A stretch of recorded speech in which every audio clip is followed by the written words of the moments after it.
You are listening to Let's Go, the weekly anime podcast about weekly anime from Drawn or Alive and Dynamite in the Brain. So come along and hang with the Let's Go gang. It's Dwayne.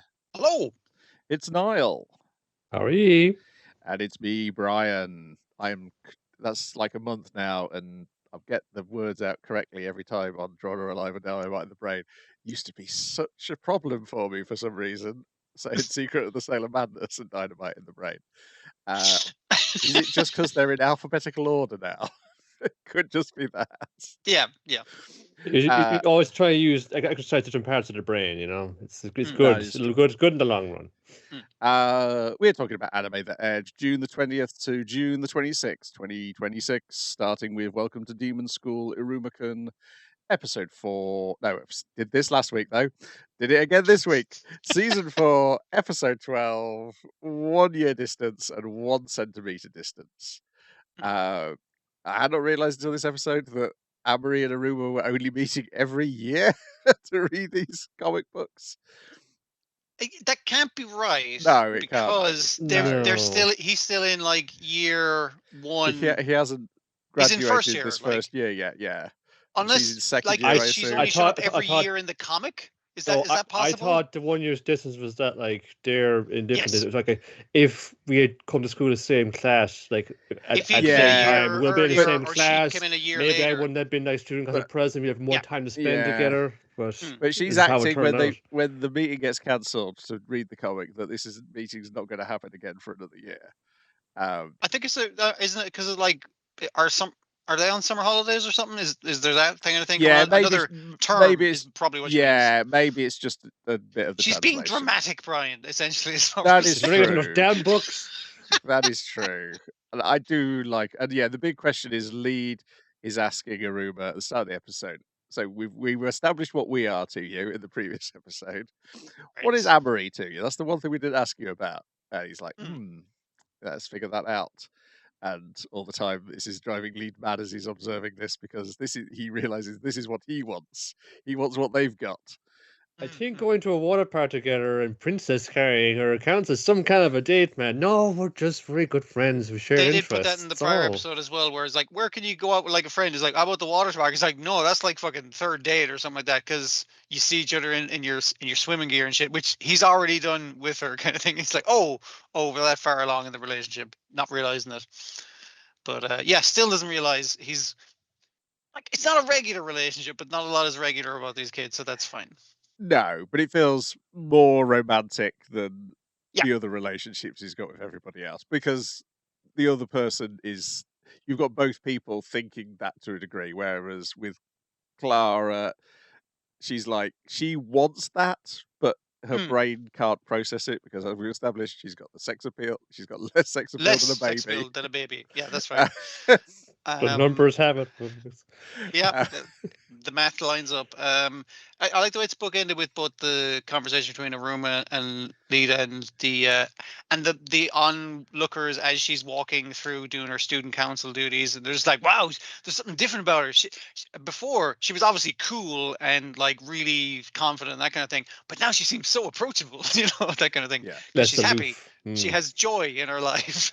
Is basically the difference. The plot is that they're going to meet up, do the secret forbidden book reading, and she's getting very excited about it. But then her dad says, "Oh no, you have to cancel that because I want you to come to this special get together." The Viculum.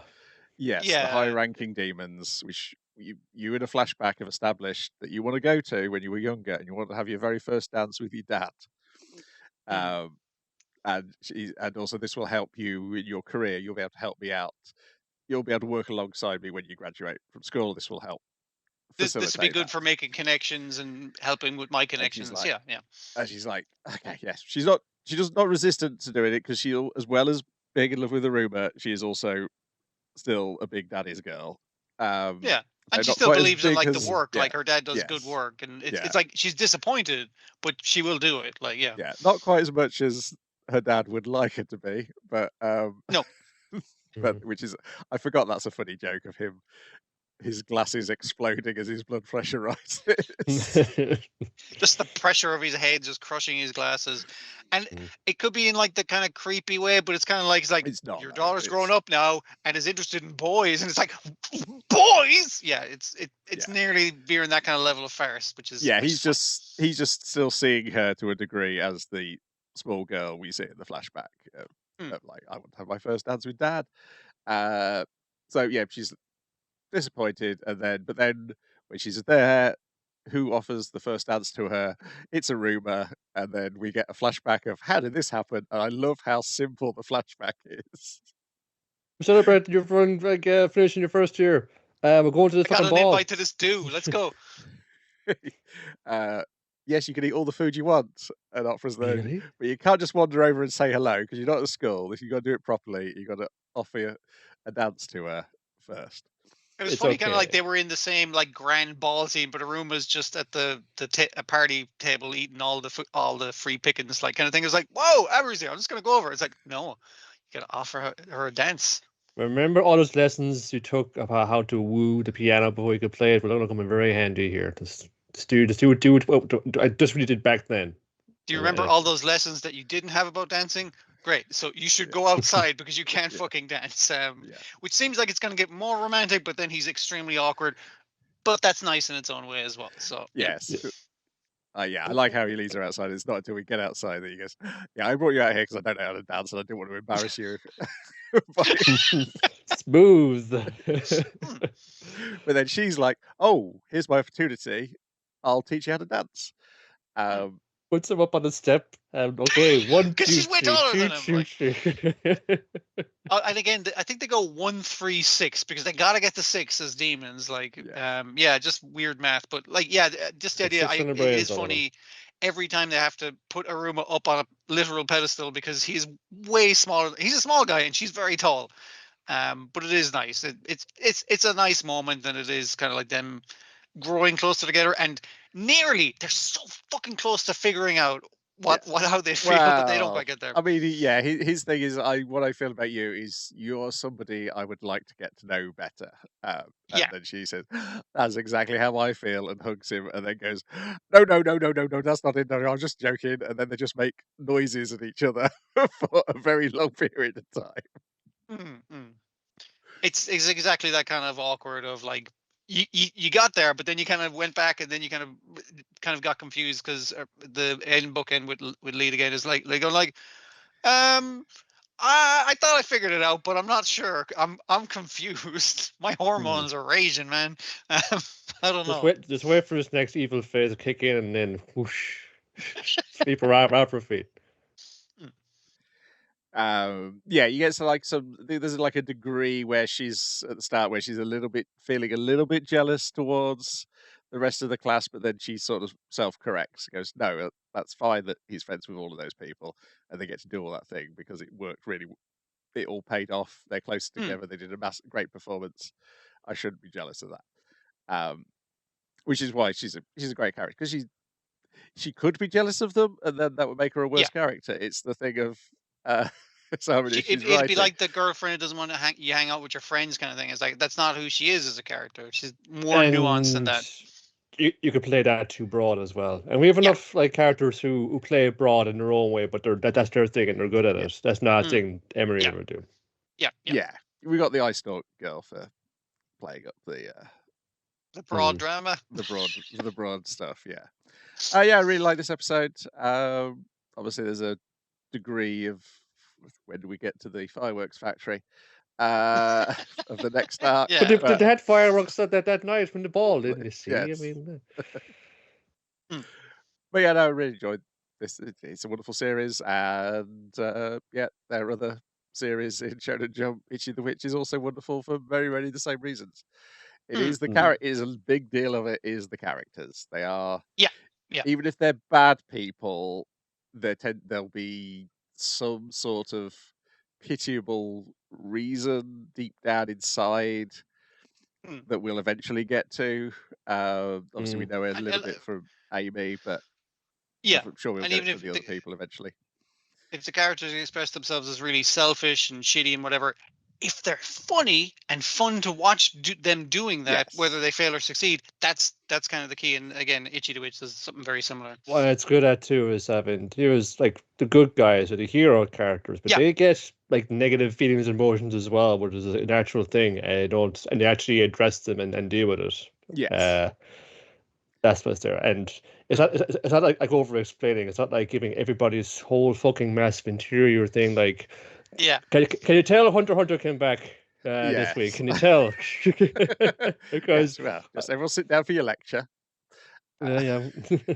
But like, something like that. We're like, oh Jesus! Every character meeting this, all this like Guard B has this whole fucking like backstory, and like, we'll talk about this in the post show, man. But, like, it's just like I've seen something that it's like Iruma and then Itchy the Witch, and then it's like, that's how you do it. Just come on. I will say that Hunter x Hunter chapter, I didn't struggle to remember where we were 18 months ago. That is one of the weird, good writings of Hunter x Hunter. Yeah, that you can kind of come back to really easy. There was some visual stuff which filled you in of like, oh yeah, that's happened. I doubt a lot of the things said were planned at the start of this arc, because some of it feels like adjustments are being made to perhaps shorten this arc. Okay, there's a lot going on, but here's what you need to focus on. Okay, just these main points. Felt a bit like that, and here's 2 more points we haven't told you up until this stage of the story. Who knows when that will ever get animated?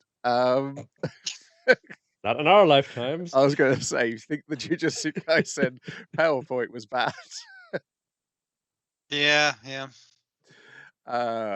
Anyway, on to Detective Conan episode 1204. Who kidnapped Conan and Azusa? Part 1.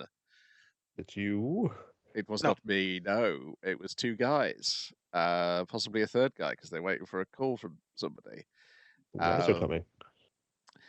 So this is very much a Cafe Poirot centered episode. They're doing matchstick puzzles at the start. There are various people who we don't know wearing like a flu mask, basically. Flu masks, at the restaurant and the environs. And why do Azusa and Conan go outside to get kidnapped? I can't remember now. It's because they ran out of seasoning salt or something like that, like salt with like flavor in it. Herb salt? I can't remember what the fuck it was called, but some kind of salt that is essential for various recipes at Cafe Poirot. One of the bemasked guys is being shitty about their beef stew, saying, "You stole this from a restaurant I like. Give me the recipe." And then Amuro gives it to him, says like it does change day to day because based on ingredients. But another guy, your one recognizes him, but he says, "Shh, don't tell anyone." He's on a laptop, so I think it's assumed that he's a game dev or something like that, or he writes game guides, something like that. Now you've said game dev.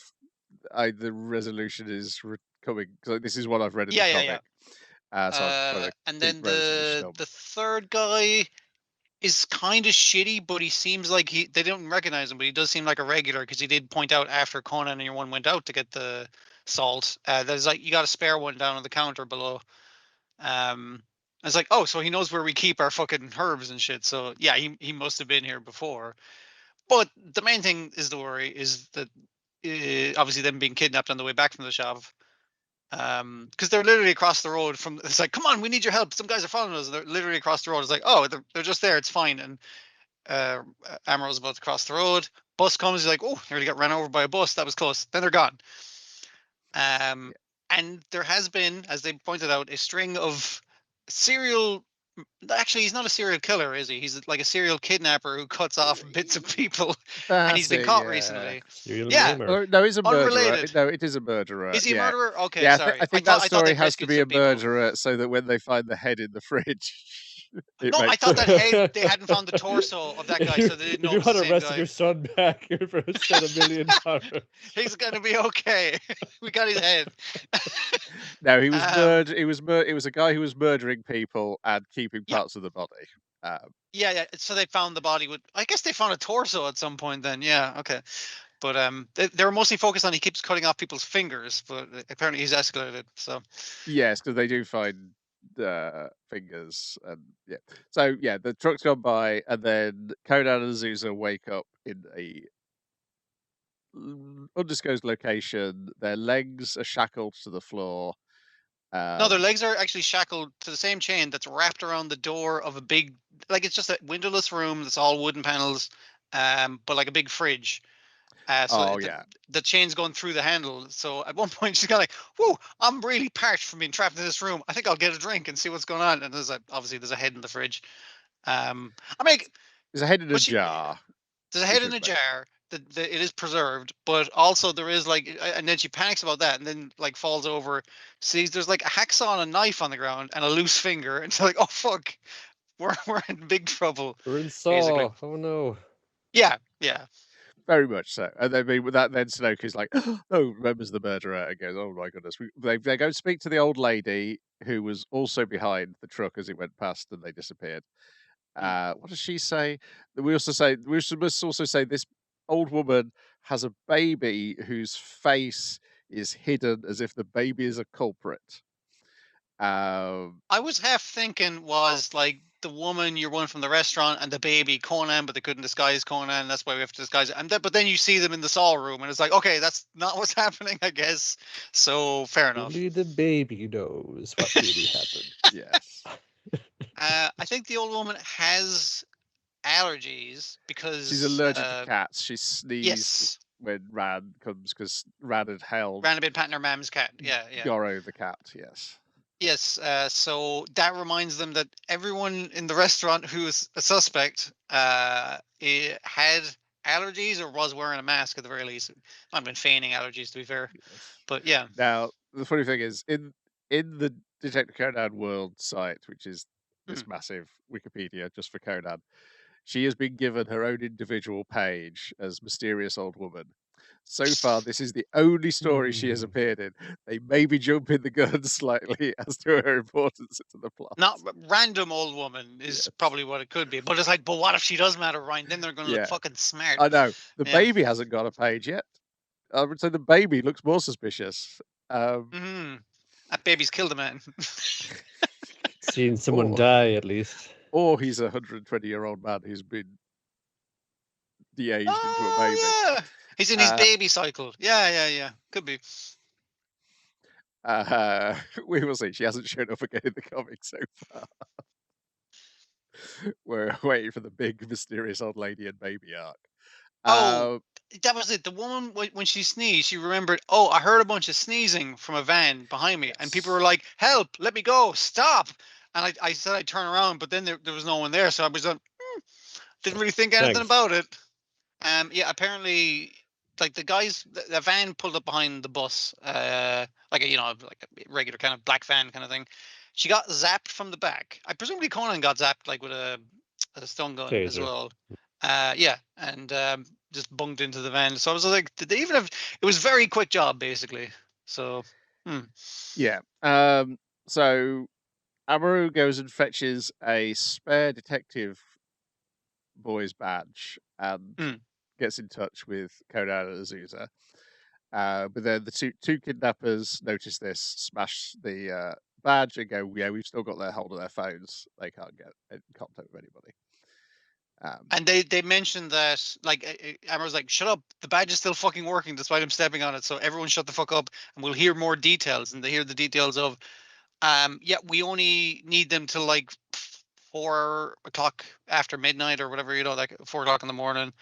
And then we don't need them anymore or something like that. I can't remember what way they put it. But so they're using that piece of 4 o'clock information. It's like, that's a key bit of information. But then, what's your one's name? The rich girl. She's stupid. Sunoco. 4 o'clock. What does that mean? Yeah. And it is like, oh, that radio's still working. Stomp, stomp, stomp. All right, that's all the information they're getting now. So that's all they have to work on. Yeah. Besides what we've already seen. Then they go, let us examine those 3 sneezing customers and try and figure out what they might have to do. I did like that one of the sneezing customers was a big chunky guy, and one of the 2 kidnappers we see in the Saw room is a big chunky guy. So I was like, oh, we've all the body types covered. Which of them is it? Yeah, it was a good way to do it. The guy wants to steal the recipe. Yeah. We've got the guy who works for a game company. And the rude man on the counter. That's it. Yeah. Oh, he sounded rude, but yeah. Yeah, Sonoko thinks he's a stalker. Yeah, well, he seems to have been regular because, like I said, he knew where the salt was kept anyway, and he didn't mention it before they went out to the shop, which is a bit suspect. But yeah. Yeah, so that's the situation at the end of the episode. What is possibly going on? Will our I don't have a clue. No, it's a wild one. I know what the solution is. Have we been given all the clues, or is it just fucking weird? I can't remember what the solution is. I just know what is actually going on. I do remember Sonoko's like, "Whoa, look at this on my phone," and that doesn't show anyone in the audience. Shows all the people in the room what's on her phone, and it's just like, "Come on, man, you can't do that to me. Like, you need to give me the clues. You can't just unless that's the solution," is what she's showing everyone. Yeah. Yeah, it's yeah. I think the head in the jar's the clue. Okay. Because I know what the head in the jar is, so I think there's enough visual information for you to be able to figure out what the head in the jar actually is. It wasn't one of the three guys, was it, in the restaurant? Yeah. See, I don't know. Yeah, it is. But yeah, we'll find out next week. It's a thing I thought of because it was like one guy, like that means three guys in the restaurant, three guys. What if it's exactly the same three guys? Was the thing I was thinking. Yeah. Yeah, this is just one of these fun episodes, unless that mysterious old woman turns out to be super important, in which case it's a highly important one. But yeah, this is the start of some fun, weird mysteries. Okay. It hasn't really stopped. The current arc is quite similar to this, actually. It's a bunch of the main characters are in a jewelry store as it's being held up, so they're all held hostage in that as well. I wonder if the timing was deliberate on that part. Then we got Akane Banashi, episode 12, Graduation, in which meet the 7 warlords of Rakugo. I'm glad you remember the big square head. Like, we saw him like in passing when Karashi was asking who's the next most traditionalist guy, and he didn't look that square headed. But in this, it's just like a cinder block, man. It's great. It's fantastic. Old cube head. It's a lot of people just pulling Shiguma over the coals for going, why can't you get Issho under control? He's a wild man. He's the wild man of Rakugo. Like jerks over here. I do like how it's like you had this impression of like Issho as like this stick in the mud who expelled all those guys in one go, but no, they're mad at him for promoting Keisei too soon. It's what they're mad at him about. Well, it seems contradictory to his like firing all those other guys. It's just like, well, now you're promoting this fucking guy. All right, you know he like you say, a wild man who just doesn't play by the rules. I'm gonna expel all these guys. I'm gonna raise this guy to the next level really fucking high or really quickly. Yeah. So is it only Ryun we've not seen do anything in the comic much after this point? I think I've forgotten about him. Yeah, because there's a person there fun. Who's this dude? Jesus, because I've seen all the rest of them in various capacities. But yeah, I've totally forgotten about him. Yeah, good job. We all had the same response. I was like, "Who's this guy?" I was looking at him. I was like, "It's definitely a character design, but I don't recognize this." So it's like seen Show Maeve, seen Ransack, and you see more of a lot of the others. We've even seen like Miroku, like in her class, similarly cat tense dinner scene. Of course, they'll get Hocho Otsuka, like the voice of every grand schemer, the last anime for the last while. It's like, okay, yeah, well, this guy's on the level, definitely. There's a few very good casting choices that tell you all about the person this week. That's one of them, and the other one's in Witch Hat Italia. It's like when that voice appeared there, I was like, "Oh, you're up to no good." Ooh, you're a rotter. Yeah, so we got Shiguma, we got Ryun, who again, it's hard to tell how old people are in this comic. These people might be in their 30s. Like, it's impossible to fucking tell. Yes. Or in the case of them, could be like close to 100 years old. Yeah. You don't know. Yeah, it's like Enso and Morocco look older than Shiguma. Everyone else looks younger than Shiguma. That will turn out not to be really true of one of them. So we cannot really tell for the other three. Well, we They're can in show business, okay? It's all about That's trying to look true. good for the cameras. We get an idea of what Chocho's age is in relation to who his same year of His peers and his students are. are. Yes, and we get an idea of Shomei's age, much like very, very current manga chapters, like late last year would we get that clue. But yeah, Ryu, no idea. I forgot about him. I was like, "Who's this Shanks-looking guy?" And I was like, "No, this isn't the Shanks-looking guy. He's much later." Oh, there's a much Shanks-ier looking dude later. Yes, but he even has like a one-piece laugh. Yes, and I don't think I'd connected it at the time of the Seven Warlords of the Sea type imagery, but this time seeing it in the anime, my brain immediately went to it. It's like, it's just the way it goes around the room, introduces them, they all get a thing to say about how they feel about the situation. It's like, yeah, that feels about right. I wonder, like, if they're just going to be obvious as fucking have your man voice Shanks for the more Shanksy men. Sweetie Ikeda. Yeah, they do seem to like. They pick their cast quite well, basically. Yeah. I see Sweetie Ikeda maybe voicing somebody older, because like when you see that guy in a flashback, that's he's on the younger side. I don't know. We've seen him elderly yet, but he's playing a younger guy in Detective Conan, so I guess there's that as well. Sure, yeah.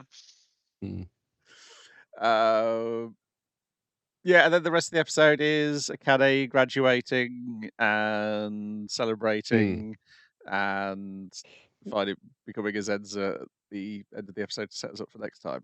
Yeah, I do like the minor way she's kind of inspiring her friends and stuff. Like her friend is like, I'm saying to my parents, like, I want to go to like she didn't want to go to college. Beauty school. Yes, to a technical college to study that. And it's like, if you're doing this and you got an award for it, it shows that this is a viable career path. And it's like, yeah, that sounds cool and everything. Or her karate bully, formerly bully friend, is like he's talking to the coach and talking about going pro. Yeah, just like, it's nice. It is a wistful sort of end of school, like start of summer, end of summer, like it's like it's like graduating in a sense from out of school, but graduating up your next stage in graphical career.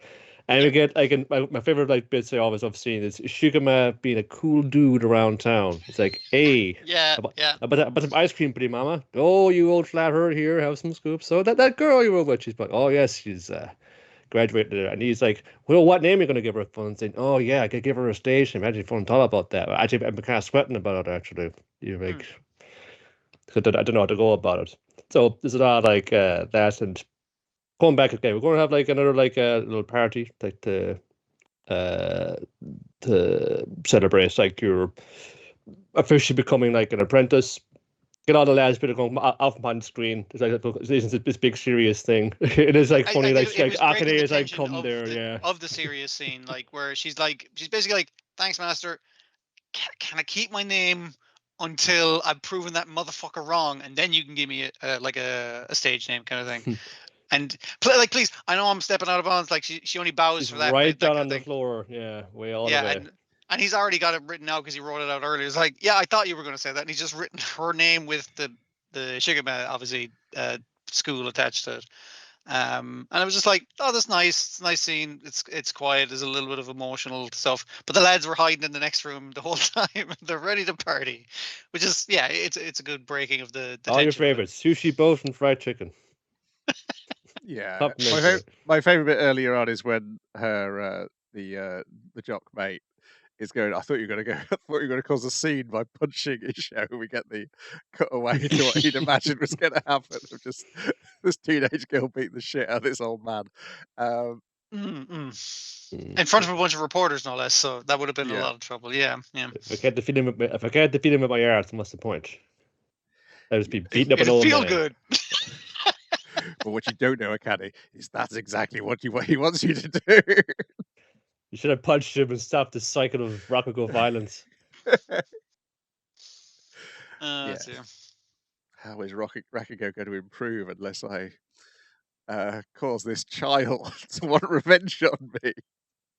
That's not been spelled out in the comic, by the way. I'm not spoiling anything. That's just the impression you get from reading it. Yeah. It is just very much like, again, there's so many parallels here with the Kung Fu movie here, because they're discussing like my art, like only my art, like my fists, like, you know, it's like this style is firm, and like it says, I killed your father's career, and now you must seek me out and defeat me. You must like train and grow in your skill until you can take me down. But over the way, I'm going to draw you to the dark side, and you use evil Rakugo to do evil Rakugo things. Or will you? Or will you? It's all a test, and you'll power through, and you'll discover the true Rakugo I'm trying to find. Yeah, I get the feeling with this show that he wasn't setting up Akane specifically to do this evil plan. He was just setting enough pieces on the board, and as soon as he saw that she was a thing, like he pissed off enough people, including an apprentice that he like. Basically, he went, "Oh, now I'm going to start playing the pieces that I've set up," and this her was a key piece for his strategy, basically. Yeah, just the only problem for the is there's a thing which has been said and not revealed yet in the comic. Yeah, which I won't say on this that's fair, in this situation, which may suggest that we'll see something which might suggest that he has had this plan. He's had an eye for her talent super early. We'll see whether that plays out that way or not. Yeah, I mean, it was fine as usual. It's one of these things where I hope it picks its game up a bit when it comes back, because I think everything we're watching this week has been announced that it's coming back. Yeah.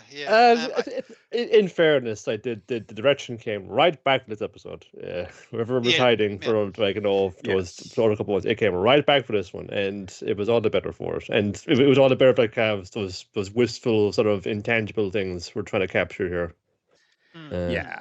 I just hope it can capture the magic of the performances as they are in the comic, because so far that's the bit which I found lacking on this. Then we've got Demons of the Shadow Realm, episode 12, Retainer and Shaman. Oh, there's lots of fun stuff in this. It was like a nice kind of in between setty uppy things here. Between arcs. We introduced, what's the guy's name, the shaman, who just seems to be a doctor pretending to be a shaman. They just called him, like he said, I'm going to see the shaman, and that's the name I have in my head, but I'm pretty sure people call him something besides shaman. A bunch of the kids run up to him and say, shaman, I think. Yeah, no, I don't know if he has a name. He does have a name, but he must have a name. Keep going. But yeah, the wonderful thing about it is, he just vaccinates the children of the village. It's what he does. Oh, the God's going into you. Hold still. This, you'll feel a pinch. Now, all right, there you go. God's inside you now. You're protected from the evil spirits of disease. What was it's specifically like an MMR vaccine or something. He's given them like a very... Yeah, it is MMR specifically. It is MMR. Okay, yeah. This is Dr. Yama we're talking about here. Okay. That's him, yeah. So why does Derek go to see him originally? He goes to see him to see if he can get some... Because basically to chase up a lead on his dad, because like you would be the guy in the know, or you have the context that I don't. Yeah. Yeah, he's basically got no reason to believe that he's dead. So, but even when he's talking to him, he doesn't say, it's like, well, maybe he's dead, but maybe you could look up for it. You know specifically he's not dead because those monthly payments are coming in. And they found her. They found the mother in the register of missing persons. We're missing on this date on a hike.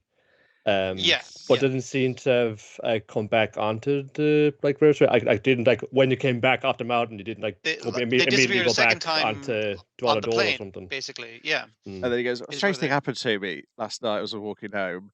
A guy with demons or swords, I was pretty sure they were demons, came at me.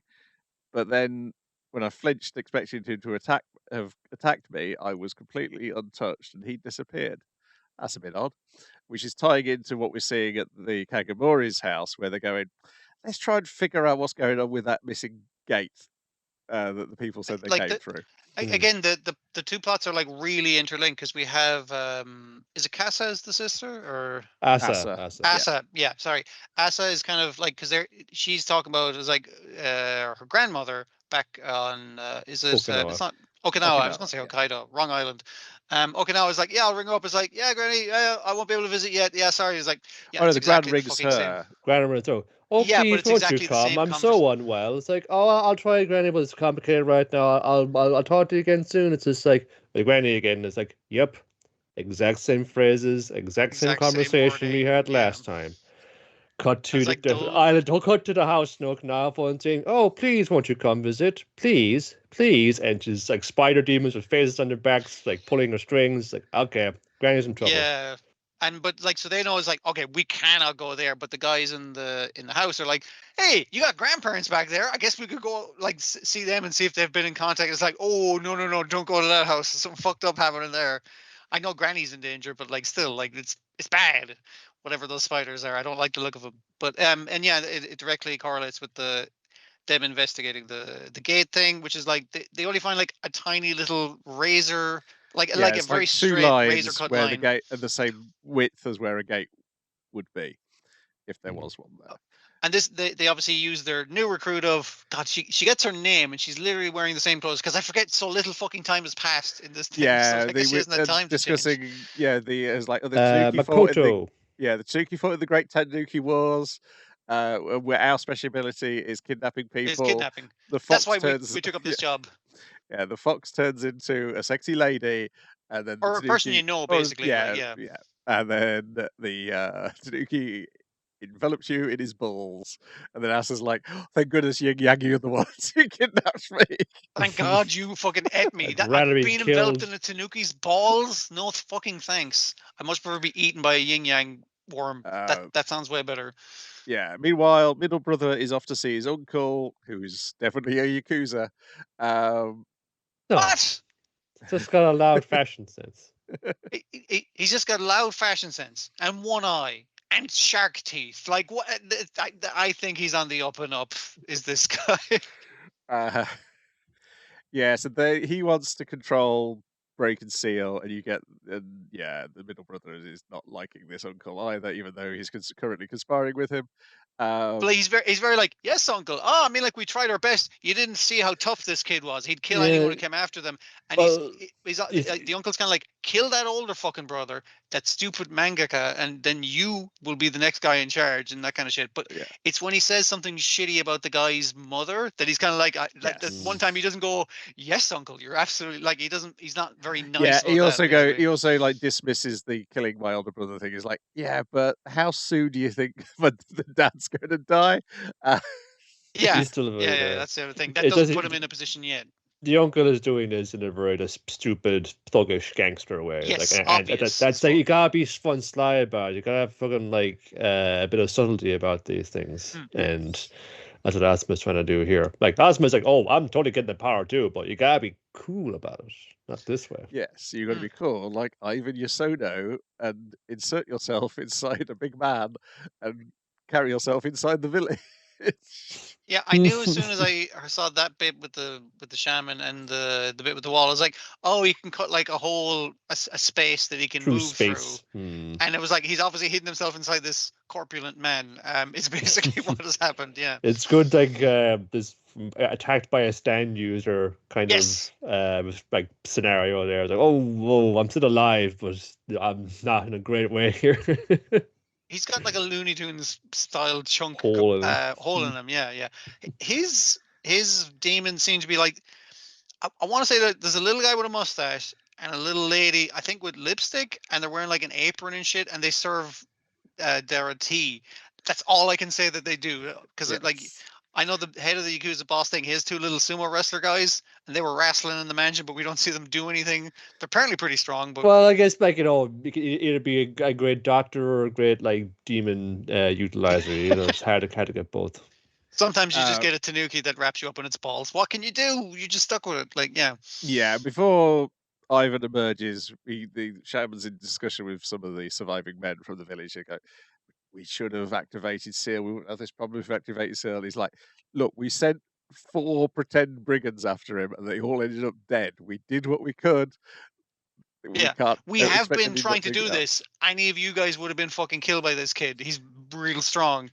So I like the fact that it kind of shows, the villagers maybe entirely were in on it. The kids aren't in on it, obviously, but yeah. But and to a degree that I do have, like in this village, people pick up like how I've born here and grown up, have families of their own here. Yeah. This thing that we gotta have Seal for ourselves. This is the right thing to do. The right thing to do. These horrible things that we're enacting on these 2 young kids, they're the right thing to do for the greater good. Yeah. And obviously, as we see through here from when Ivan emerges and cuts these guys' heads off, is that you're like, okay, so he's not with these people. It wasn't the village attacking the Kagamoris, and he's not the Kagamoris attacking the village. So you're like, who the fuck is this guy? Well, I guess he kind of is the Kagamoris if he's working for the guy who's the uncle within the Kagamoris, but it's like we don't know that yet. It's like it's seemingly maybe infighting among the Kagamoris, but probably like we don't know for sure. I did like his thing. I was like, "Oh, you guys can't see my swords, huh?" I was like, "That's going to make this really easy," because he's just standing there with his fists to these guys, and I was like, "Well, now I have invisible swords that can chop your heads off. I don't just cut holes in people; I sometimes just cut people open." So yeah. Hiring yourself hours as a hired killer is probably a good way to make like some connections with a bunch of different factions in the demon underworld. I do like that the shaman's demons are like looking at the cube that has been cut out of him and sort of miming curiosity as to what's happened. I think that's where we leave it. That's a good place to leave it. Yamago go get out of this one and get his cube back. It's God, I love this show. It's so weird and fun and funny. You just feel you're in a good pair of hands. It's like, this for the next like 25 minutes, I don't need to worry about anything. It's going to be good. And it's just carrying on through to the next season anyway, so you don't have to even have to wait for it like a lot of these things. Yeah. Then we got Digimon Beat Break episode 36, Twisted Code. So they haven't killed the chairman. They've made an announcement that he's going to make an announcement and reveal to the world the secret of Digimon, because that's the only way people will believe it if he does it. They have like a live feed going to everyone's Sapotamas, so that it's just like and there's a countdown, and so I think the suggestion is you tell them there's fucking Digimon by the end of this, or you're fucking dead, old man. They're not saying that, but it feels like that. It's that kind of energy. Yes, and of course, Tomoro's going to get his own special invite because she's still absolutely convinced she can convince Tomoro. Bring him over. He's on the level. This guy gets it. Yeah. We'll be cool. Yeah. To be fair, he says, "I get your point of view, but this is very much the wrong way about changing things." Well, her thing seems to be right. So we met Digimon, right? Or we got Digimon from their dimension, and they feed off our energy, and they have magic powers and shit, and based on our own fucking trauma and shit. It's just like, so they're better than us, and we should let them run shit. That's the fucking no in harmony. No, put them in charge. That's what we need. But then Miyara was mentioning he used to have a sister, and just over the course of events, her sister was seemingly killed. Like, I even called her that just straight up killed. So I think this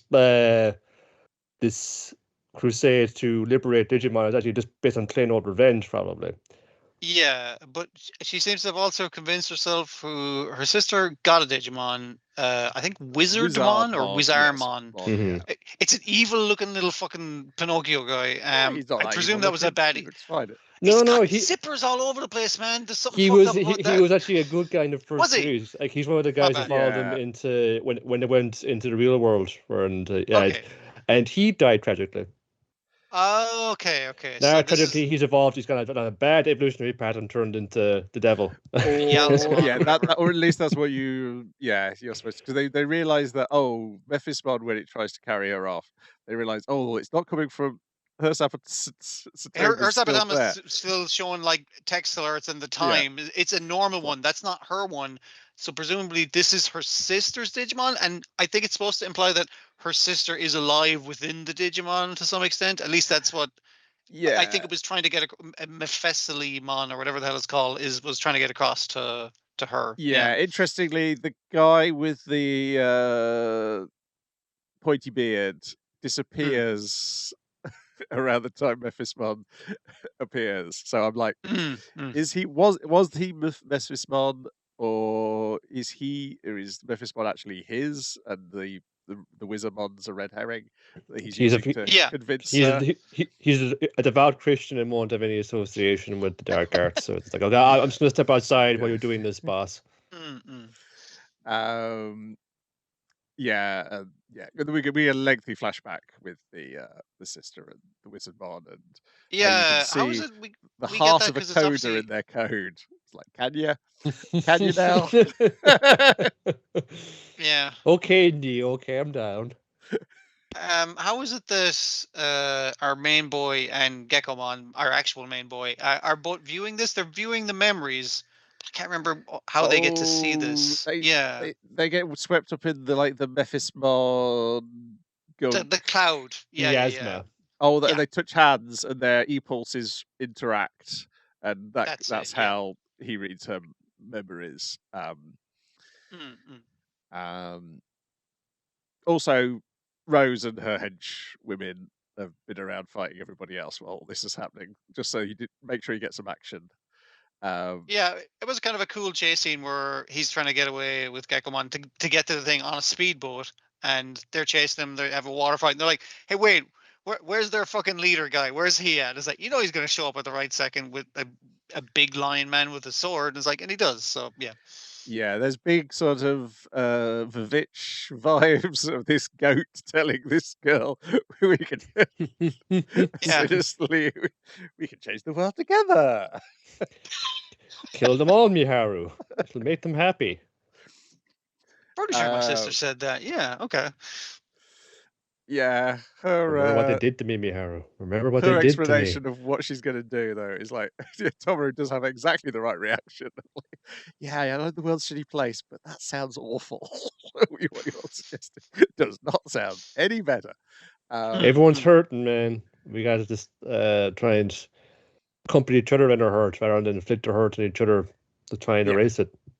Yeah, and I like, because obviously Tomuro's been through that arc himself in the first 13 episodes, and so now a lot of this is... He's kind of come out of it, like, he's learned to love again and stuff. Other people. Obviously hasn't quite worked with Raito fully, and I suspect it won't quite work fully with Miharu. But it's fun. There's so many Aito names in this as well. There was a Naito, then there was a Raito, and then like the dude who's the fire of the 5 stars, he's Kaito. We see a bit of him. It's like, man, them pair going, shall we go and save Chairman Wong? Nah, let's just lie here in the grass and do nothing.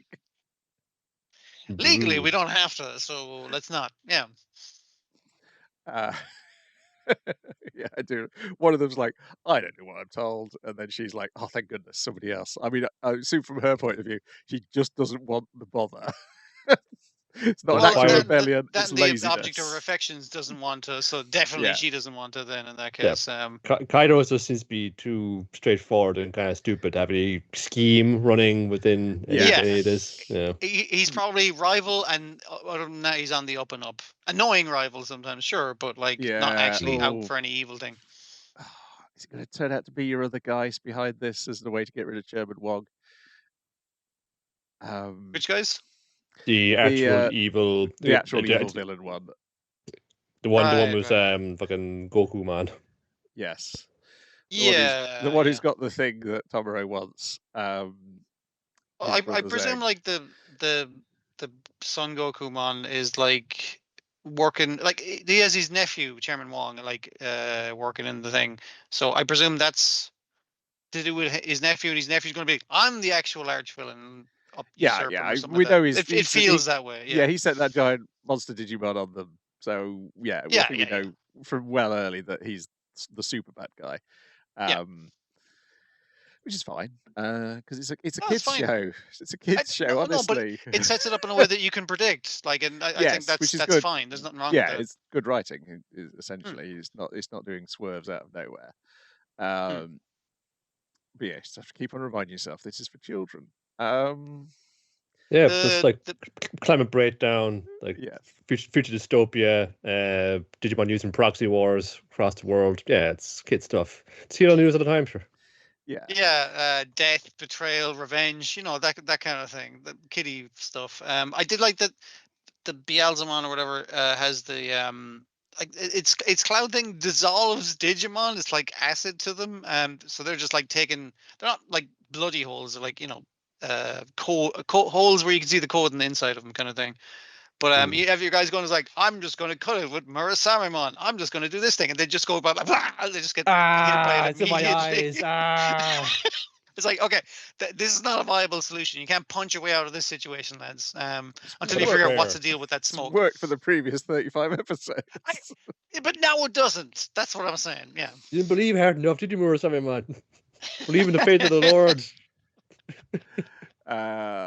Then we got Nippon Sangoku episode 12, The Fall of Sei, in which our lads retreat.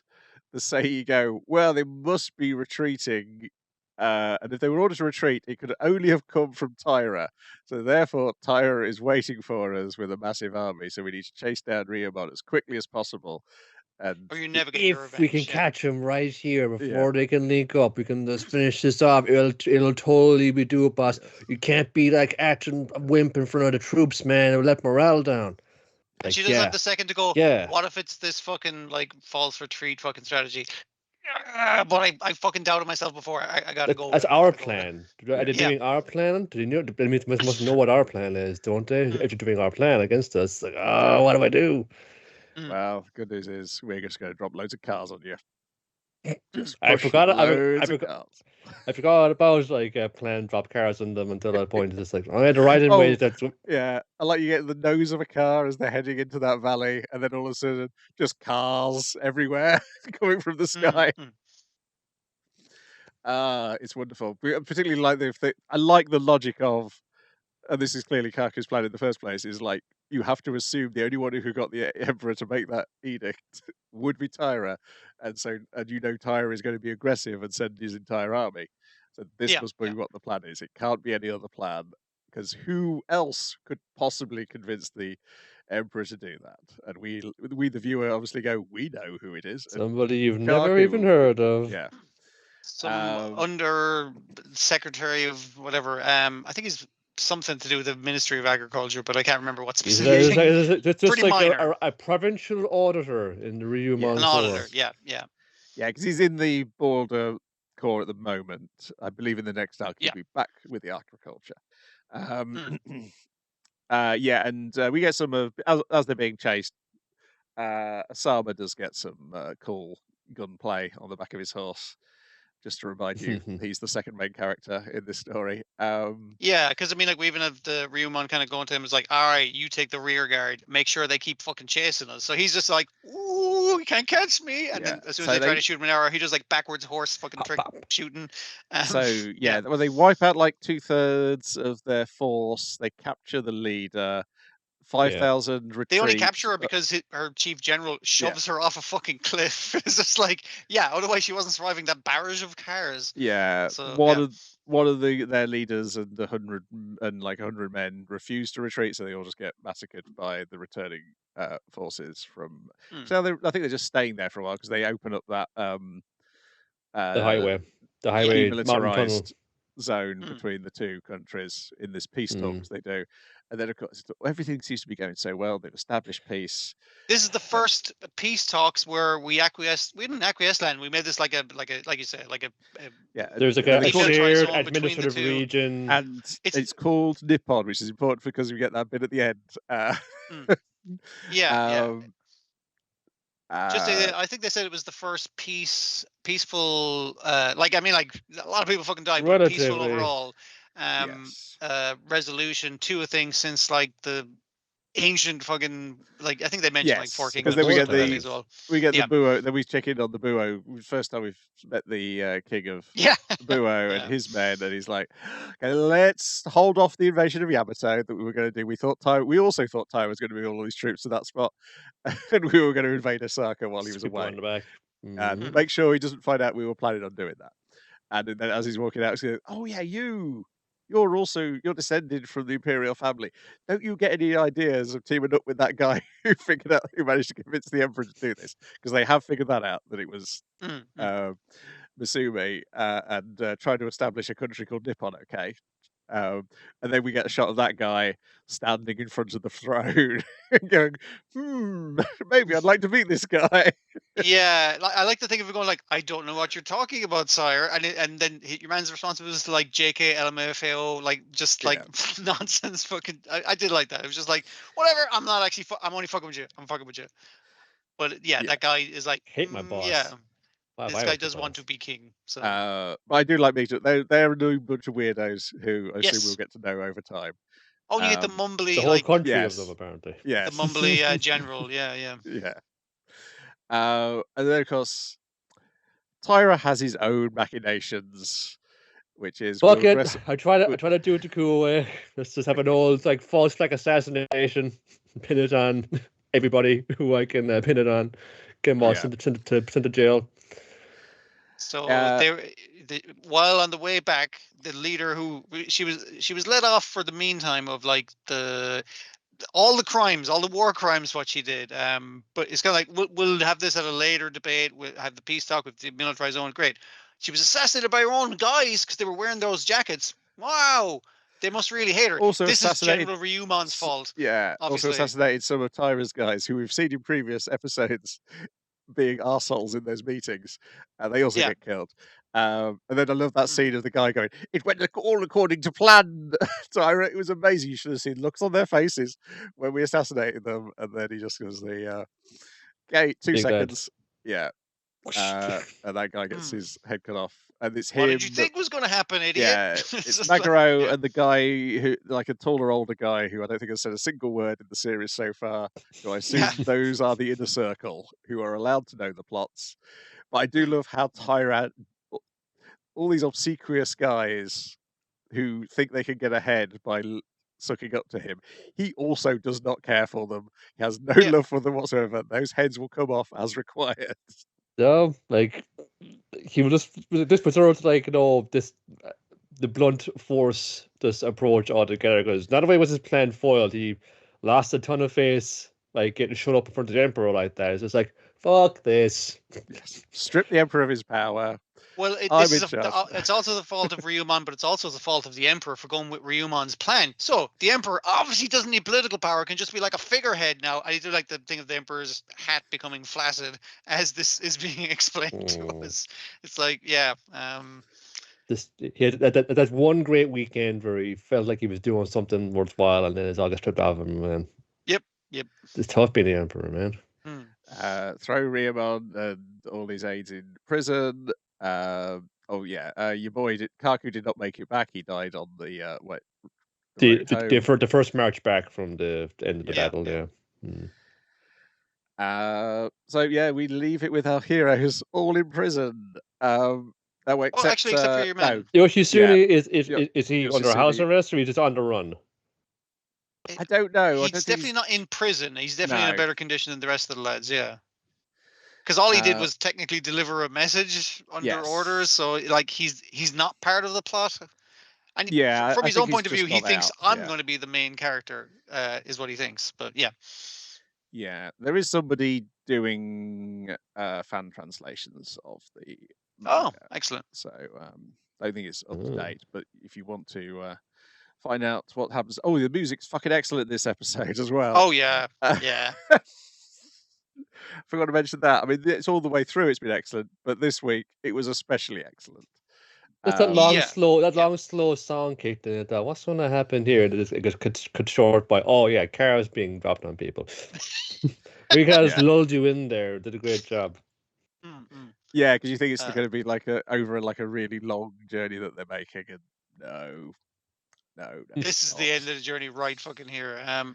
It's such a good thing because like it sets it up. Well, everything worked out okay, and then you kind of looking at the runtime. It's like, wait a minute, and then everything goes to shit. Like the maximum amount of shit for all our heroes.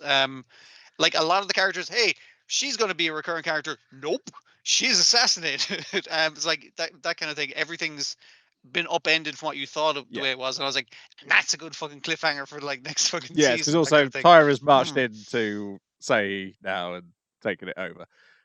Yeah, the demilitarized zone is militarized again immediately. So, well, we had nip on for a little bit of nip on for a little bit, but yeah, what are you gonna do? But still burns. It burns in the eyes. I think as you said there that way last week. Even like flash across. Here's all I like your main characters going forward. They have the fire in their eyes. They have a vision ahead. Yeah. I'm assuming he's just going to wait this one out. He's going to like plot it out. He's going to like use whatever he's got on hand, start drawing up plans, up notes and schemes and diagrams for how he's going to do when he gets out of here. What a wonderful show. It's going to be hard, I think, for this to be dethroned at the top of my top 10 of the year, but we'll see. Yeah. There's some things that heavy hitters, might press my buttons soon. even more strikingly later in the year. Particularly as I got a character called Weak Kingsley in that new Edgerunners 2, voiced by Clancy Brown. Like, oh god, I've got to watch the dub this time. Yeah, that's a tough choice to make.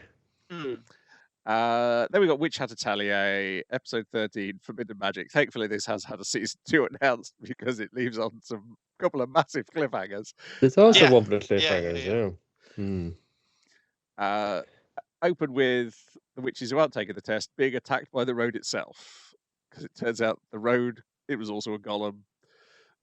It shouldn't have been functional yet, but like it's just like, oh, that's fucked up. And he's like, also because the hat has flown out, hasn't it, as well? That was the first warning. And a witch would never let go of their hat unless there was a dire emergency. Like I thought there was going to be like a message like "help me" written inside the hat or something like that. But it's just like the fact that she's flown her hat out means like, oh, we need to get in there. So avoiding a snake head road. I was thinking Dragon Ball every time I keep seeing the Snake Road thing, man. It's not as fun. To think about. Not nearly as fun as the Snake Road arc, man.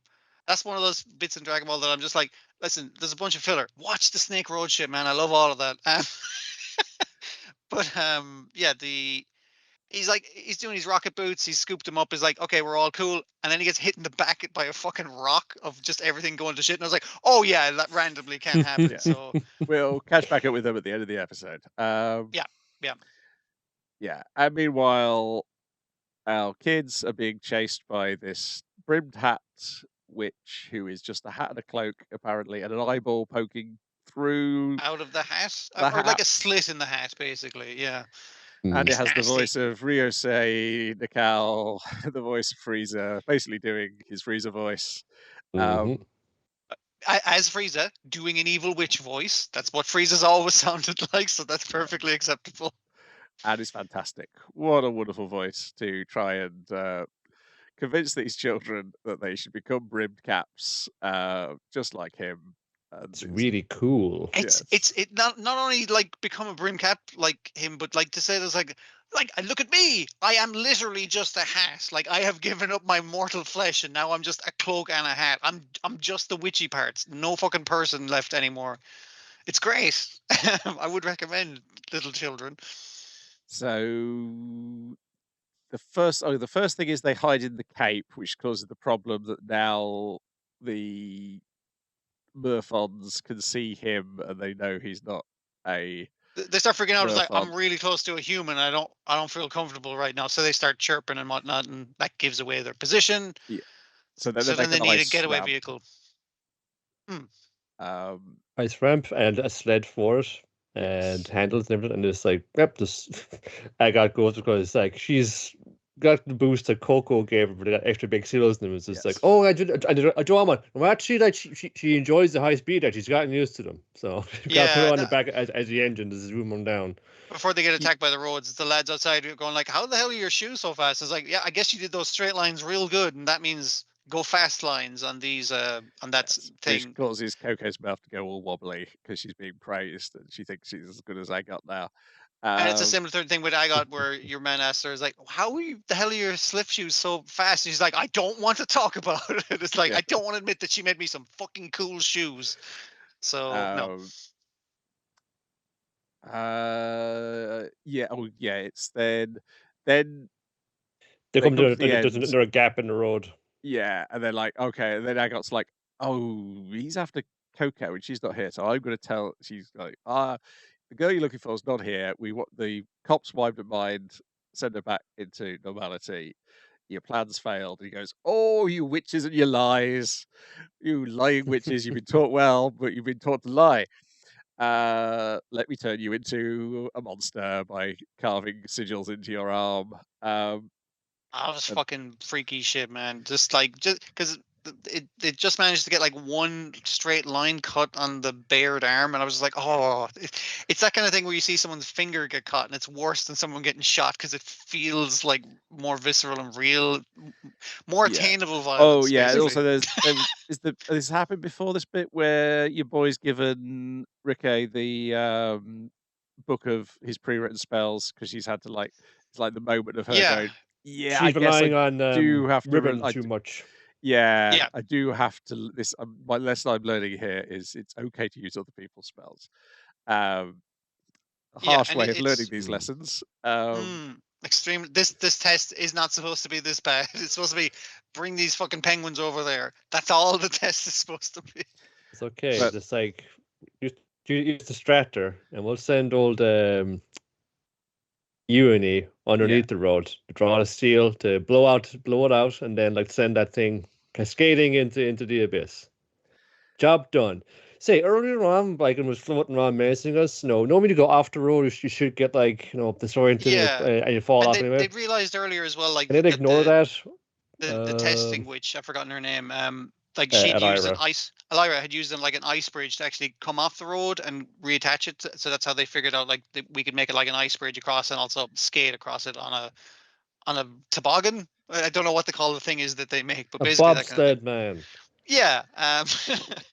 But it's just and then they have the same realization. Wait, that hat and cloak were flying the entire time. It literally doesn't have legs to stand on the road. Oh, that means it's not really going to fall down and get lost. Coming in the back, maze, isn't it? Yeah. And your lad has unfortunately taken the worst possible time to take pride in his work and reveals himself, allowing him to be grabbed and turned into a monster. I'll make you. Oh, you don't want to be seen, boy. I'll make you into something where you'll never want to be. There's so many fucking great evil catchphrases here where it's talking about hiding. It's you hide either because you fear your own sin or because you're a hunter, and you can't be the hunter because I'm the hunter. So many good lines that you give this character to say. I like the the casual cruelty of he's fucking morphing her friend into some unspeakable form, but then fucking change it back and said, don't know how. First time trying this one out. Just thought I'd do it for a laugh. That's the thing about forbidden magic. You don't quite know what it's going to do because we didn't fucking write it down. So, I just tried this one. Check it out. He's like a fucking werewolf or something. It does that transformation that's the really freaky, horrific werewolf transformation. Yeah. And because it's a young boy pleading, it's help me, save me kind of thing. And it's and just it's the cracking of the bones and the reshaping of it. It's just... And it has that kind of beautiful thing as well of when it goes into the pencil drawing style, but it is still that's really bad. Yeah. It's like the American Werewolf in London type. Transformation. Doesn't look good time, not at all. No, having a bad time. And just in case you were worried that the other people were having a good time, they've landed on all the people who were turned into gold statues. Turns out they weren't turned into gold statues; they were just turned into gold, and they've got a grudge against witches because of that. I like the initial thing of when they landed down, your man is bloodied and beaten and knocked out, and everyone's like, oh no, his face is all fucked up and his glasses is bleeding. I bet some of the glass from his black glass lens got into his face. Let me just take that off him, and he just grabs her hand and is like, don't fucking touch my fucking glasses. It's like, oh, but quickly turns to, there's something worse out there. My cloak is damaged because I got hit by a rock and I'm all fucked up from it. So you guys are disguised as Murphons right now. They can only see one witch, but these guys don't like witches because the way they move and the clanking and the scraping of their sharpened metal limbs, that's again good body horror kind of stuff. It's very nice. played Baldur's Gate 3? Oh, is this? No, I haven't. There's a character fully or anything. Yeah. There's a character who's similarly she's gold obsessed, but she's similarly afflicted by looking golden and moving a bit like a human statue. Yeah, it did feel like falling down a pit hole trap in a Dark Souls game or something. And it's these weird fucking freaky oaks crawling out from the shadows to get you. Yeah, nasty kind of like malformed kind of thing, because like their limbs have been turned into something other than human, but there's enough humanity there to recognize them. Yeah, when like Quiffy or whoever it was recounting the legend of the city of Ramadan, the golden city underground, you're all like, oh, they're like very statuesque golden statues, aren't they? It's like, yeah. After a couple of 1,000 years, they're still pissed about currently still being statues. Yeah, and they hate witches. But they can only see one witch currently, so he's like, stand behind me, girls. I'll take care of this. And again, another cool pencil kind of drawing. Yeah. And that's where we leave it. Come back next season to find out whether they survive. I assume they do. There was a very short season. Yeah. It's done the business there. Out of the two, I think that Ima Watanabe had threatened us now. Akane Banashi and this definitely felt more of the one that you can't. It's the one that you can't fuck up. Yes. And if one had to get like some a little less attention put onto it, Akane Banashi had enough going for it to carry it. Well, this was delayed, so they had enough time to actually. Because this is the one you can't fuck up. They've not been allowed to fuck this one up. Like I think the one thing Akane Banashi wouldn't have been allowed to fuck up is the voice acting and stuff, and it didn't. Like the cast did a wonderful job in that, so you're good there. Then we got Marriage Toxin, episode 12, Heart and Soul, which I was shocked was not the final episode of the season. I was like, oh, there's one more next week. Goody. Let's not overdose on it. As we take care of our villain by overdosing yourself. The voice in his head of his old master is just, I think that's just how he just perceives the process of approaching his art, because it's like, this is like him talking it through. Maybe it's an old lesson, but you get the sense that any thought he hasn't said about this, about how to combine your poisons and like use your bloodline ability, seems to all like be voiced out in his mind through the old master. Yeah, he's being a lot more encouraging and a little less cutting this time. But he is also high as fuck while he's fighting the Beastmaster. He's as close to death as possible. So yeah. Yes. There was some even cool like Beastmaster shit with like, I think at one point he turns into, I want to say, tentacles with moles on the end, which is a great fucking visual to attack him from underground. Yeah. So like half the episode is the fight, and then still can't quite finish him off. Is about to eat our marriage consultant. Where this is after he's been hit with the ultimate. I've forgotten the thing where you put I've forgotten the name of it. You put a bunch of poisonous animals into a jar, and then the one that survives is going to be the most poisonous animal. It's that theory, but in your own body. Mao is entirely based around that. Yeah. It's the idea you're going to make a poison so strong it's going to be absolutely deadly. There's going to be no cure for this poison, but it's going to be in your own blood. So he's already hit him with that poison. It's like, well, I'm going to use Beastmaster's like, I'm going to use the last seconds of my life to attack those guys over there, because just fuck it, I might as well do something. I'm about to die. But he can't move his body because all the Beastmasters have escaped and now controlling the beasts that he absorbed into his body. And then all the souls he says, like, leap out his body. You thought you could defeat me alone. You thought we could defeat me alone, and it's just like, I wasn't defeating you alone. It's like, yeah, all the other Beastmasters. She's convinced him, is like, those were your trusted partners, and there's still a part of them inside that guy. So all you gotta, like you said, now it's like, come here, Fido, come on. 100 dudes or so, like, come here. Making their noises and their various animal calls, and come on, go. Because basically he is 900. No, sorry, it's 99, isn't it? He's 93 animals. He's 93. He's 6 masters, but he is 93 tamed animals. So the 93 tamed thing sort of outnumbers the rest of his desires. Yeah. Yeah. Then Garrow leaps up and grabs him by the forehead, and we get that wonderful cutaway shot of the toxins going into his nervous system. That shot is so fucking cool. It's that kung fu thing where you show the hit, but then you show it a second time, so it hits even harder from like a slightly different angle. And it's that, but just him grabbing his face and like pulling him down and poisoning the fuck out of his head, basically. Yeah, and as he's like dying, his bat lands on him, and that's when we get the flashback to his 13th birthday and why he turned into a little shit, because he was given a bat instead of the wolf everyone thought he was going to get. He had great promise. He's shown great fucking thing. He's obviously going to get like a cool animal, like a wolf or a tiger. You know, the cool ones. Like, no, a bat's good enough for you, so you should get a fucking bat. Opposite universe where Batman doesn't exist even as a comic, so it's like, cool, a bat, like Batman. It's like, no, there's no such thing as Batman in this world. But it's the thing of like, he might have been right of just like, all right, he feared my power. That's why he gave me a shit animal, like as a fucking insult. I'll show them all. I'll murder them and do a warsman laugh. Yeah. Little Batty is traumatized.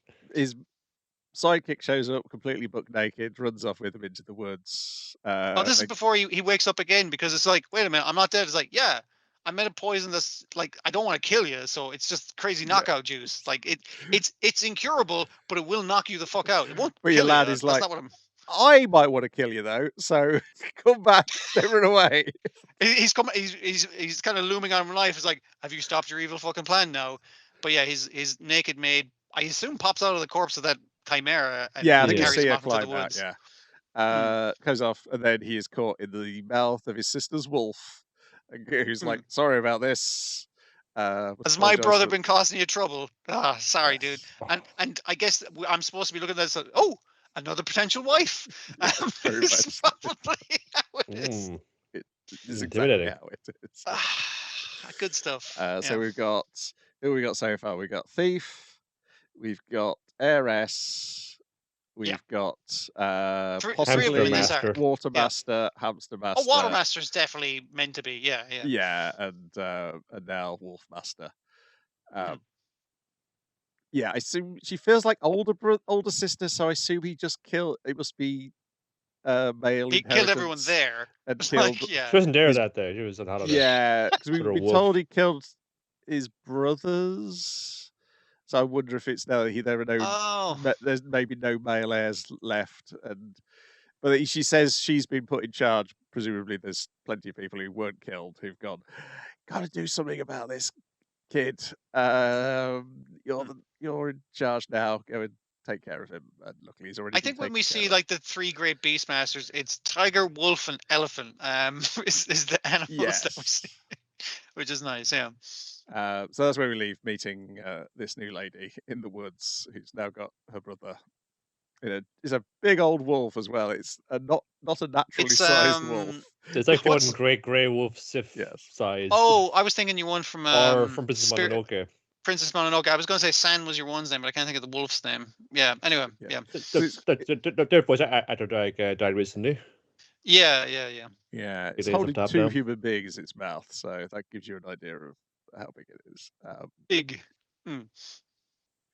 Yeah, really enjoying this. Once we wrap up next week, I will just crack on through the manga, I think.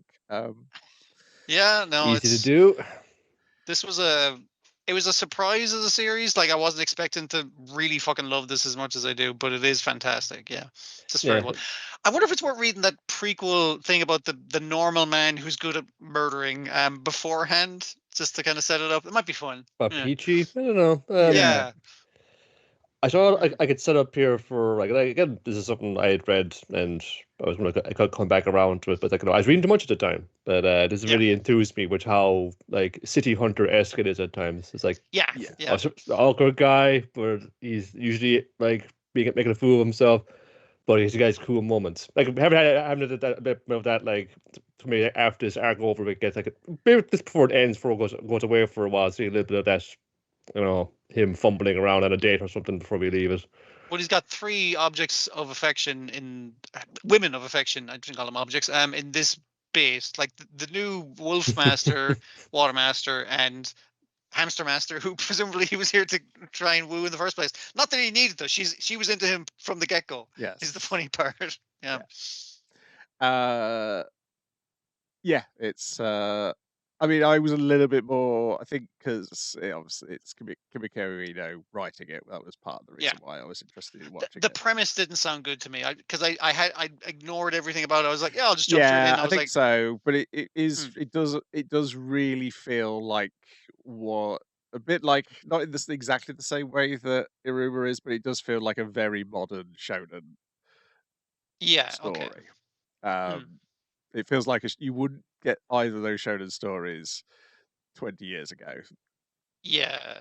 Okay. You can have a sort of silly, romantic, kind of saucy shenanigans things without flipping skirts up, you know. You can generate comedy out of that without resorting to lowest common denominator shape, which it was wrong then, it's wrong now. And it even does like the possibly even 10 years ago, because that's actually it might be that there closer. was an author recently who was saying, "I wish I could have made my comic less sexy at the time I was running in Shonen Jump." That's just the way it was at the time. And was told by editors to make it sexier. Oh yeah. I remember that one now.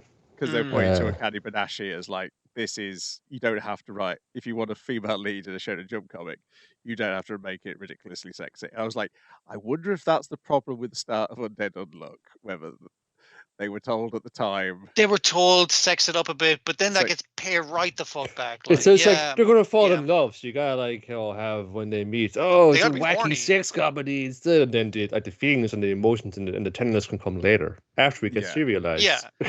We'll see about that, buddy. Yeah. Yeah, because it's such a turn in Undead Unluck. And it becomes such a really good comic, and that start thing is going to put a lot of people off from what genuinely wonderful. Like, that's why I guess it's still like for some, I guess, editorial departments, that's what you have to do to pass muster, and But other things are breaking through, not doing that. Even like something like Ichi the Witch, to mention it again for this thing. It's also like we've got female characters here. They're like it's witches. It's like an all-female witch society, and Ichi is like the odd man out, literally. And not many of them are just like hypersexualized either. Like this week's chapter just gone. We have a bunch of them going to the bats. And it's like, oh, this is prime fucking sexy time. It's like, no, they're all wearing like swimming costumes that are quite modest and everything. It's like, there's no horniness about the entire situation. I was just like, yeah, it doesn't need to be. I like these characters. That's the thing that had to appeal. Yeah. Yeah. It's, it's like I say, I think Marriage Toxin is a reflection of, even though less, probably even more so in the anime than it is in the comic. Because I say, I did hop to a more recent chapter recently. I was like, okay, right. It's a little. Well, if you want to get everything, you got to read the comic. Yes. Yeah, I mean, like Hamster Master is drawn very lewdly, but like in a way that's just like you still like her as a character. You're still rooting for her to that kind of thing. And it's just her design, like The thing I mentioned is played for laughs in the comic. It's like One of the things I really like as well that you wouldn't have gotten even a couple of years back was the kind of gender fuckery trans representation. Is like what do we refer to this character's pronouns as? I don't know, man. I'm gonna say she seems pretty cool. Like it's the main thing. Like we like the character. That's basically it's a character who says, "I'm a man" at the start, but in this one, but then the story goes, "This is not an issue in the slightest." The story. No one cares. The important thing is that you like the character and you like the sneakiness and the manipulation for someone's benefit, which is like that's so good. Yeah, I like her for her her full trucker's license, forklift driver, certified public accountant. Yeah. all these handy skills. Then we get Candy Carey's episode 11. Curses make money.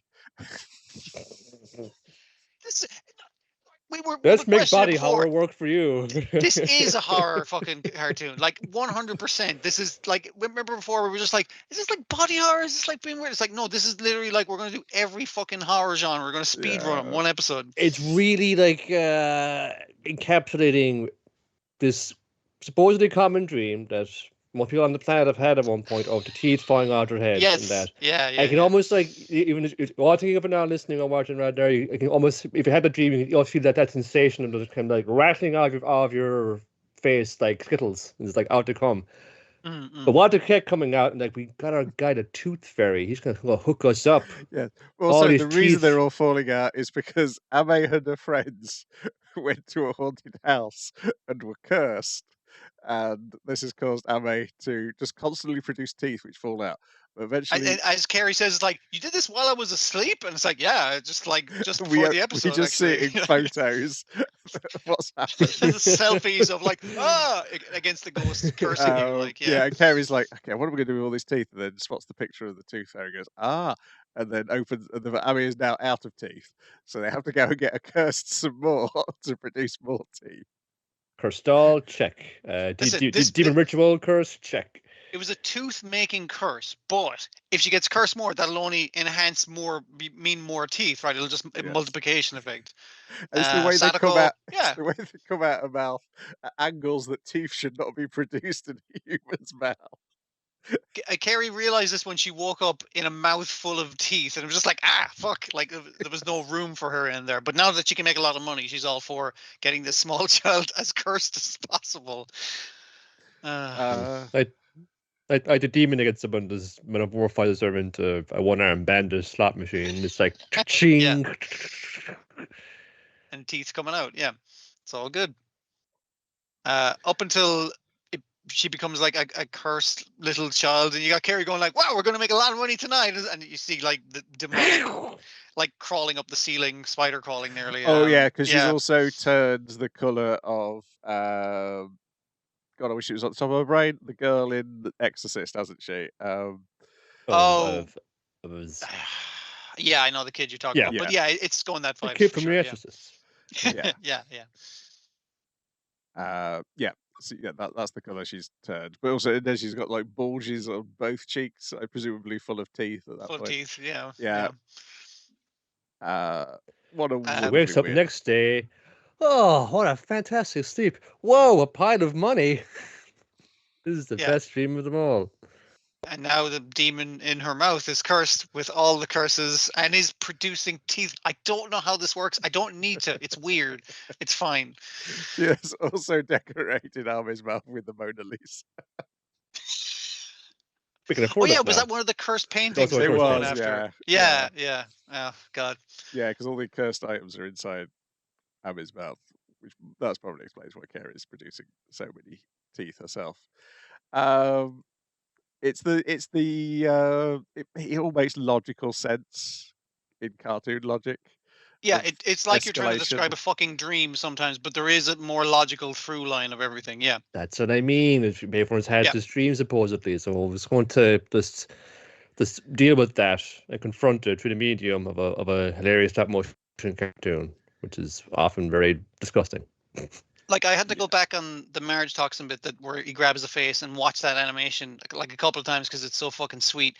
But Candy Carries, every week I do go back and watch bits because I'm just I see how they it's really nice how they're doing perspective shots, considering they're just using flat pieces of vinyl, or not vinyl, acrylic. I had the simple thing that when Dawn arrives, we have this little model of the house, and it was just there in the dark in the room, and it just turned the light on in the room.